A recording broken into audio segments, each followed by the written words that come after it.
My name is Mary Robertson. I'm a sociologist, and I focus on gender and sexualities. Those are the areas of sociology that I study and teach and do research in. The name of my book is Growing Up Queer: Kids and the Remaking of LGBTQ Identity. It's out on NYU Press this year. And the book is an ethnography. It's a study of an LGBTQ youth drop-in center in an urban area in the Rocky Mountain West. It's based on about 35 interviews with young people and hundreds of hours of participant observation that I did in the space itself. And it took place between 2010 and 2013. And it was me spending time in this space, hanging out with these young people.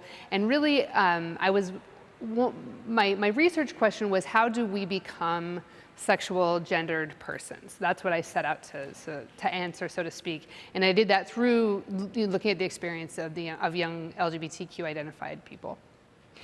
So one of the contributions that the book makes to the literature on sociology and sexuality and gender is that it's looking at young people. And we like to think that young people are somehow removed from sexuality or somehow removed from these experiences, but of course they're not. And of course, from the time we arrive and when we're born, we're being sort of influenced by society, and we are marked by our gender, we're marked by sex, we're marked by sexuality.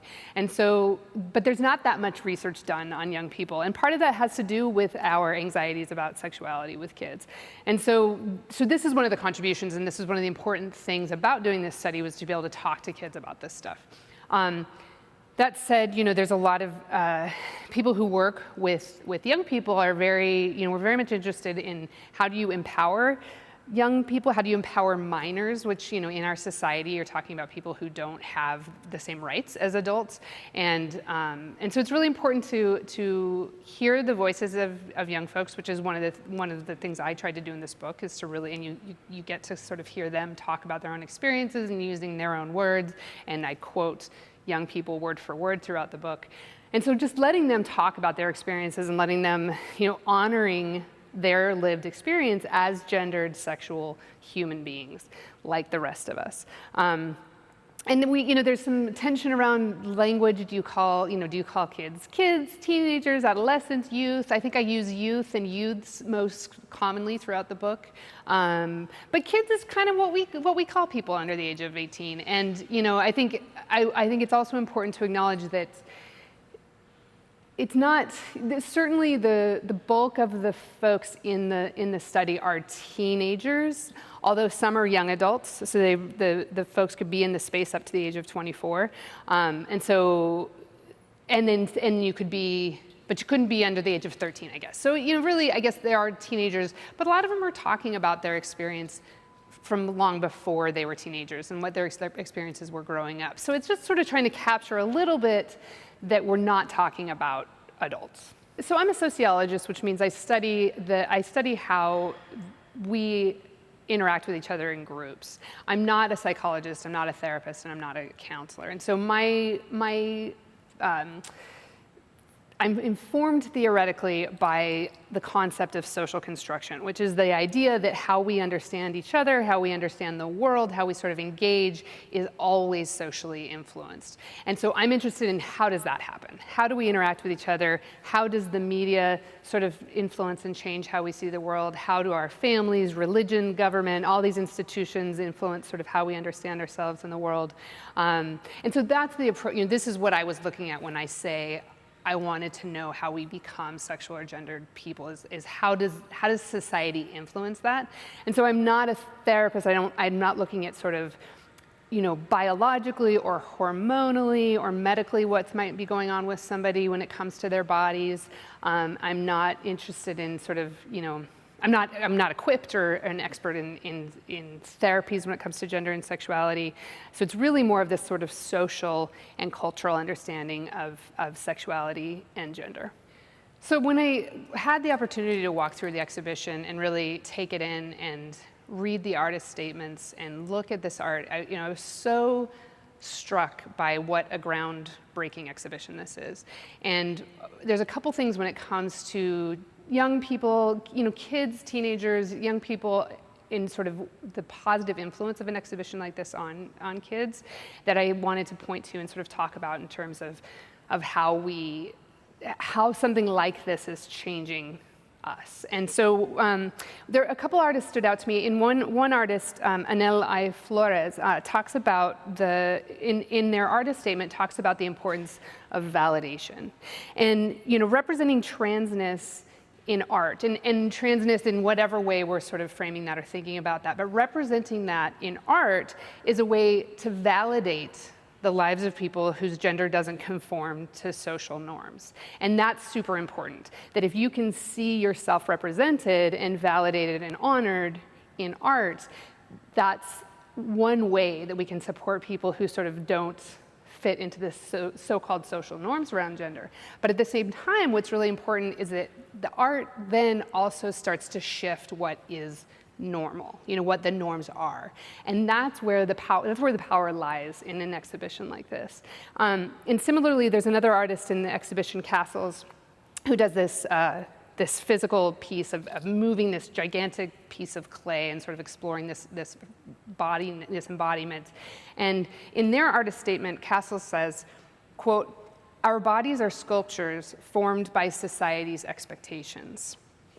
And what's so powerful about that from a sociologist's perspective is that's absolutely true. And this is what sociology is looking at. How does society sculpt us in the way we are? But equally important is that if you can change society's expectations, you can change the way our bodies are sculpted. And that is what is so powerful about an exhibition like this, is that it lets us see, it validates particular lives and particular experiences, but it also starts to influence the way we see the world and change the way we see the world. And that was really at the heart of the book and the research with young people, is what has happened in the context of a really vibrant, powerful LGBT rights movement, is that it's changed the way all of society understands gender and sexuality. And there's a lot, the women's rights movement, the feminist movement has a lot to do with that as well, and other civil rights movements. But really, when you think about, this study was about LGBTQ identified kids, but it's really about all of us. And it's about straight identified kids. It's about young people in general who are right now growing up in a different social context than the context that I grew up in. And therefore, society's sculpting of their bodies, so to speak, is very different, and we're seeing the change, and we're seeing that play out. And so this exhibition is both, a symbol of things having changed, because this exhibition wouldn't have happened 5, 10, 15, 20 years ago, but it's also changing the people who come and see it and say, oh, that's a way that I can be in the world. And this is a really, really powerful thing for us to think about. So one of the things that I hear a lot from parents, I think, but from adults in general, is aren't kids too young to be making these kinds of decisions about their lives? And I think we really have, we for sure have a sense that kids are not supposed to be sexual or sexualized or have sexual selves, and that's something that in our society we've really upheld, that I don't think is true, and I think it's unfair. And kids are exposed to sexuality from the very beginning of their lives, whether we like it or not, and they are sexual and they have sexual experiences. They're not the same as adult experiences, but they're there. And so I think it's a mistake that we sort of deny that experience in kids. But similarly with gender, I think so I think it's a little bit easier for adults to conceptualize kids with so-called queer genders or non-normative genders. It's a little bit more comfortable than kids with queer sexuality, thinking about having to talk and think about kids' sexualities. But one of the things I hear a lot is, our kids are too young to be making these decisions about themselves. And particularly, I think in particular folks will say, especially when we're talking about things like hormonal treatments, medical treatments, surgical. So especially when we're talking about, hormonal treatment, medical treatment, surgical treatment, I think people think they're too young no matter what, but they're too young really if you're going to talk about starting to change your body. And so what I say to that, in my experience learning from youth and what I write about in the book and what my answer to that to parents and other adults is, first of all, that we need to listen to kids and we need to be comfortable with who they are. And kids, especially really little kids, are not rigidly gendered the way we are. And so if you actually really pay attention to super young kids, gender starts to happen. Right now people are doing things like gender reveal parties. We're gendering children before they're even born. But at the same time, little kids don't quite follow the same rules as adults when it comes to gender. So you can see that they have to learn how to be boys and how to be girls. And so allowing a little bit more room for them to play with that and explore with that and sort of let go of some of our anxieties that one has to be a particular way in the world, that one has to be this way to be a boy or one has to be this way to be a girl. I think it would do us all some good to just take a deep breath and let go of that a little bit and not worry so much about conforming to these rules, which I know is hard because society pushes those rules on us, and there's a lot of consequences for people who push back against gender rules. So I think the more we can sort of, as a society, relax about that, then the less people are going to feel sort of social punishment for not conforming. But then when it comes to when it comes to sort of these medical, hormonal, and surgical treatments, I also tell people that's between those people and their healthcare providers. And it's not, I'm not an expert on the effects of hormones. I'm not an expert on the effects, psychological effects of various gender therapies. And there are people that are experts on that. And especially now more and more, there's people in psychology, people in medical health, people in endocrinology who do know what they're talking about and do know how to affirm people's experience. And so let those folks worry about that and let the people whose bodies is sort of worry about that, I think. And so how can you support a kid who's thinking that that's something that they might want to do? You can support them by helping them find good gender-affirming healthcare, and so that they can make informed decisions about their body to the best that they can. But again, I think we're worrying about that a little bit too much. That people, kids are okay to not conform to gender one way or another, and kids can change their minds. And adults too. We all should be able to change our minds every day, and we do change our minds about other parts of our lives all the time. And so, it's okay to be a girl one day and be a boy the next day and be non-binary the day after that. And it's okay to live your life one way and then decide later you're going to change that life and live it a different way. And it's your body. And I think it's really important that we work as a society to empower people to make the right decision for them, the right decision for their bodies, with the right kinds of support and expertise that they need to do that. I think, the most, what I would advise, parents or family members or young people who are trying to find support from expert healthcare providers, that when it comes to and counselors and just support providers, gender affirming is sort of the most common language that I'm familiar with. Transgender affirming, those are terms that one can look at sort of if you were searching on the internet trying to find counselors that are able to sort of deal with some of these issues appropriately, or healthcare providers dealing with these issues. It's that, and it's that affirmation that's key, is not someone that's trying to repair or fix something about you, and because this is, we have sort of an ugly legacy in our culture of people trying to, fix gay people or fix transgender people, and that's, so it's not about that. It's about affirming who you are today, right now, and what your experience is, and affirming your life and your lived experience. And so that's some of the language that I would look for. Again, I think that's the biggest distinction, is kind of affirming, validating, as opposed to trying to fix or repair. It has been such a cool experience to sort of be in this space for the past 24 hours and really, both kind of in my head and physically in the space. And here's what what it has me thinking about. So it's really important for me to acknowledge, that when we're talking about our identities and talking about our experiences, that we're acknowledging who we are. And I talk about this in the book. I acknowledge early on in the book that I'm a straight identified cisgender woman, and I talk about, I'm an adult in this youth space, and I'm a white person in that space that was largely, at least, half of the young people that I was working with were people of color. And I was someone with a PhD, so I had this kind of high social economic status in this space where there was a lot of, again, young people, but also, people coming from working class backgrounds.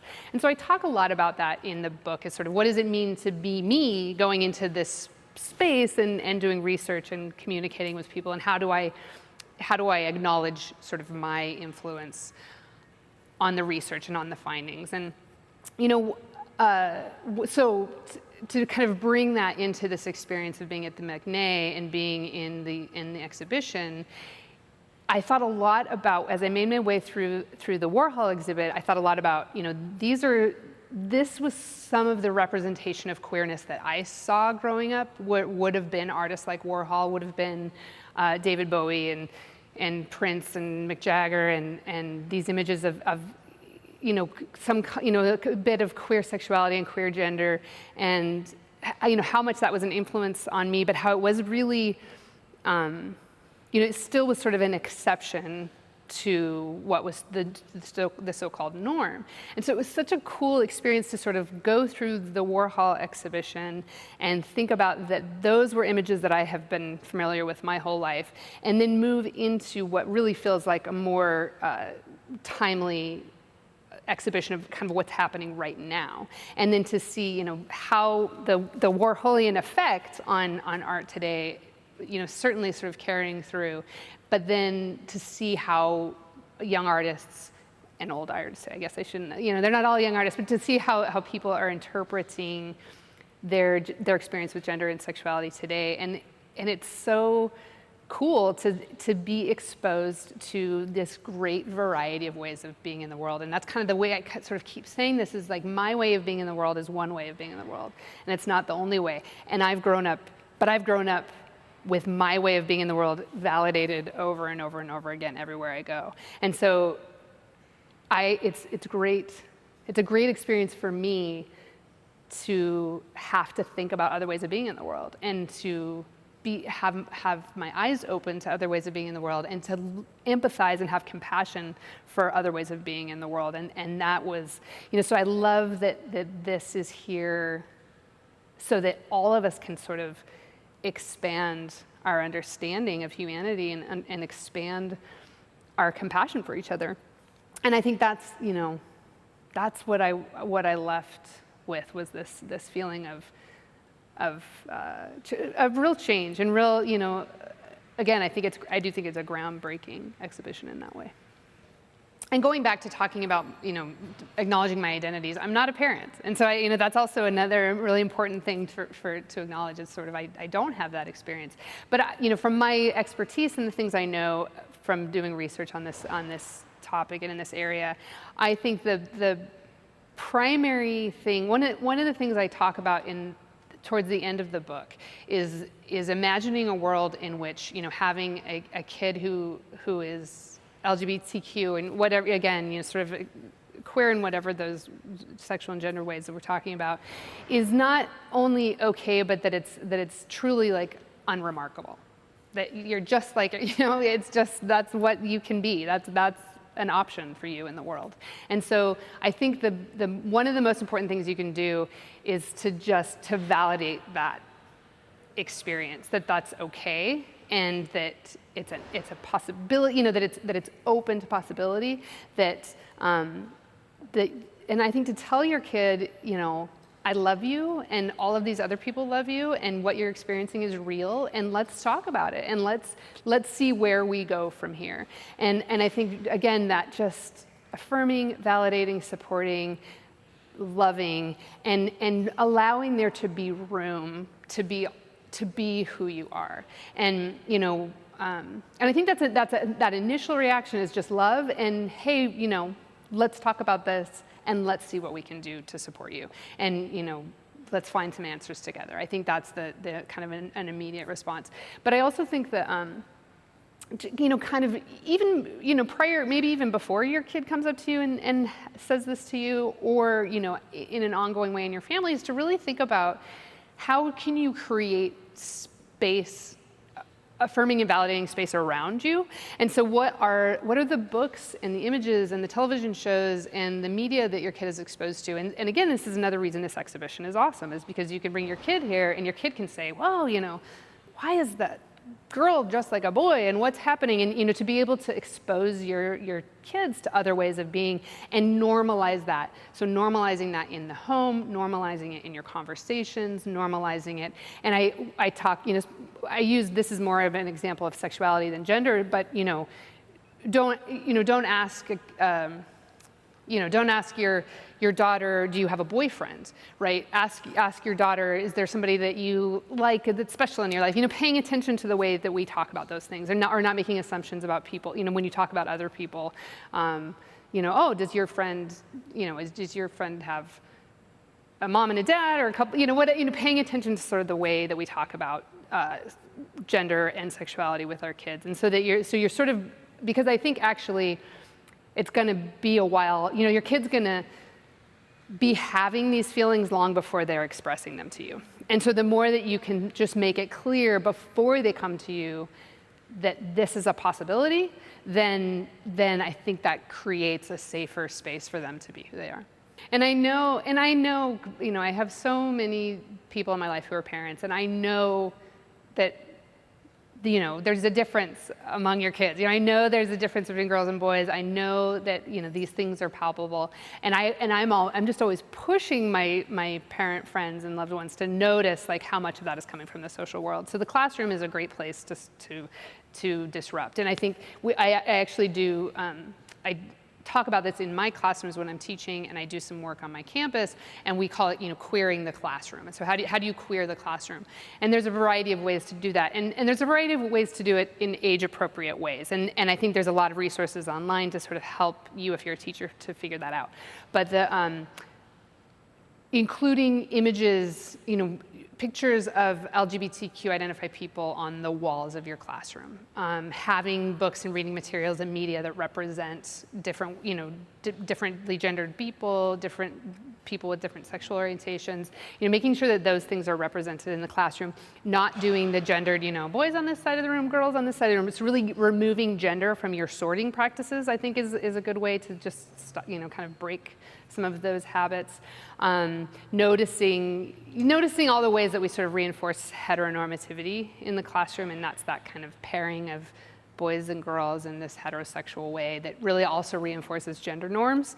And so, the media in your classroom, I think, is an easy way to just sort of disrupt a little bit. And what it does is it not only honors those people and the history of LGBTQ people in our culture, but it also sends a message to the kids coming into your classroom that this is an okay place to be an LGBTQ identified person.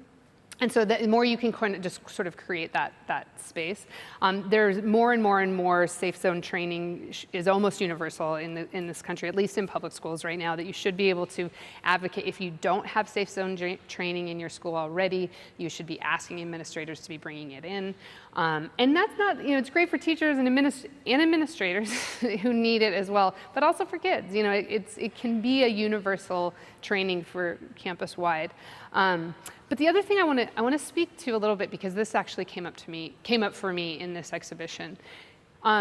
We need to advocate for teaching LGBTQ history in the United States, and we need to advocate for it starting at a very young age. And I think one of the most profound examples of our continued erasure of LGBTQ history is that we don't talk about HIV/AIDS and the history of HIV/AIDS in this country. And the reason we don't do that is because if you talk about HIV/AIDS, you have to talk about sex, and you have to talk about gay sex, and that makes us very uncomfortable when it comes to our kids.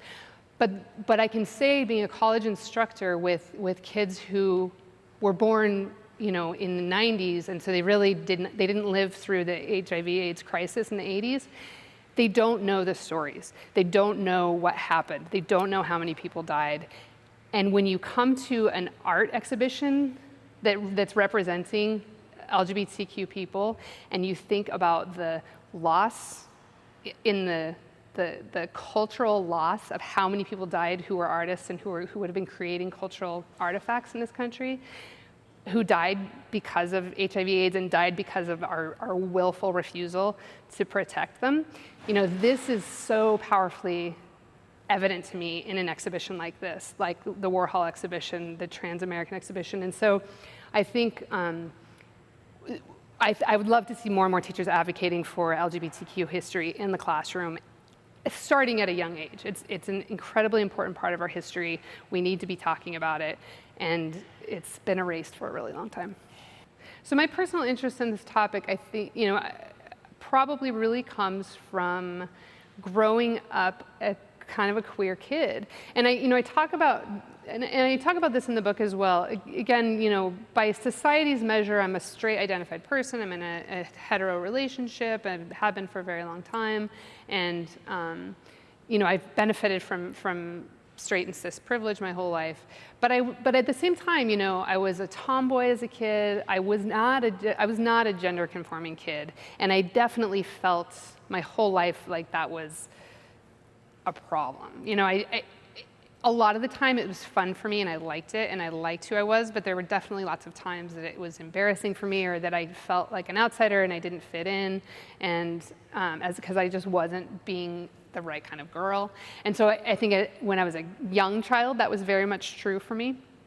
And then that I knew, and it literally, I knew I was my most comfortable in this kind of gender neutral place, but I knew that I felt so much outside pressure to be a girl, and then how that as we see happens with so many girls in our society, you sort of hit puberty, you hit that sort of junior high school age, and you start to sort of lose your confidence, and the emphasis on your image and what you look like becomes so important. And so I really can remember sort of losing my confidence and losing that piece of me that was just so bold and powerful, and so I have a really strong attachment to that, and that has a lot to do with my background in feminism too, kind of really recognizing the effects of sexism on myself, my childhood self.